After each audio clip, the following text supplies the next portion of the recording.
Que répondre à un catholique qui utilise Jacques chapitre 2 verset 24 pour nier l'évangile, pour nier le salut par la foi seule? On peut lire: Vous voyez donc que l'homme est justifié par les œuvres et non par la foi seulement. Comment répondre à cela? La réponse courte, c'est qu'ici, Jacques ne nous parle pas de la justification devant Dieu pour le salut qui se ferait par la foi et par les œuvres. Non, il est en train de nous dire qu'il existe deux justifications. Il y a la justification par la foi, celle qui consiste au salut, et la justification par les œuvres, celle qui consiste à montrer notre foi. D'accord? Ce sont deux réalités distinctes, non séparées, hein, mais qui sont quand même distinctes. Ce n'est pas une seule justification.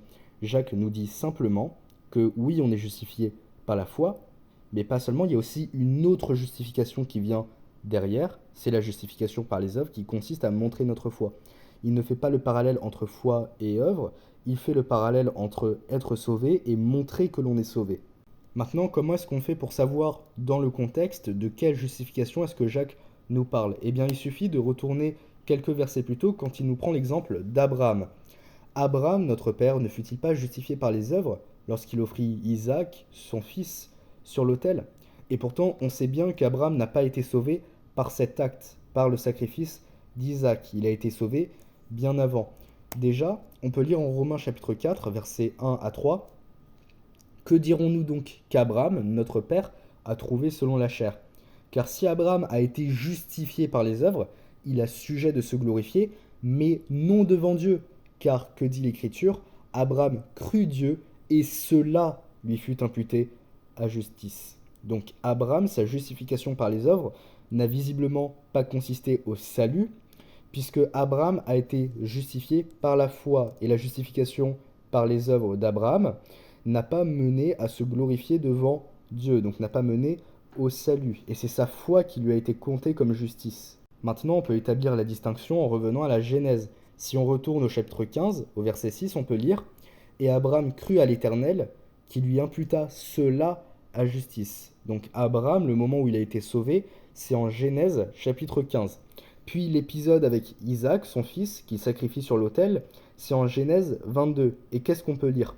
Au verset 12, l'ange dit « Ne porte pas ta main sur l'enfant et ne lui fais rien, car maintenant je sais que tu crains Dieu, puisque tu ne m'as pas refusé ton fils, ton unique. » Donc ici, on voit que la justification par la foi d'Abraham a consisté à voir sa foi imputée à justice, tandis que la justification par les œuvres, le moment où il donne son fils sur l'autel, a consisté à faire savoir qu'il craint Dieu et pas à être sauvé. Ça faisait déjà un bon moment qu'Abraham était sauvé. Donc ensuite, en Jacques, on nous parle d'Abraham qui a rendu sa foi parfaite par ses œuvres, parce que oui, notre foi doit produire de bonnes œuvres. Hein. Ce n'est pas parce qu'on est sauvé par la foi seule qu'on doit se contenter de croire et ne faire aucune œuvre. Loin de là. Mais surtout, on peut lire en Jacques chapitre 2, verset 23, et c'est là que ça va faire très mal aux catholiques. Et ainsi, ce que dit l'Écriture s'accomplit. Abraham crut à Dieu, et cela lui fut imputé à justice, et il fut appelé l'ami de Dieu. Donc par parallélisme, qu'est-ce qu'on peut dire? On peut dire que la justification par la foi, c'est le fait d'être imputé à justice, et la justification par les œuvres, c'est le fait d'être appelé ami de Dieu. Donc encore une fois, l'Écriture s'interprète par elle-même. Jacques fait la distinction entre justifié par la foi et justifié par les œuvres, mais juste avant, il fait la distinction entre être sauvé et être appelé ami de Dieu.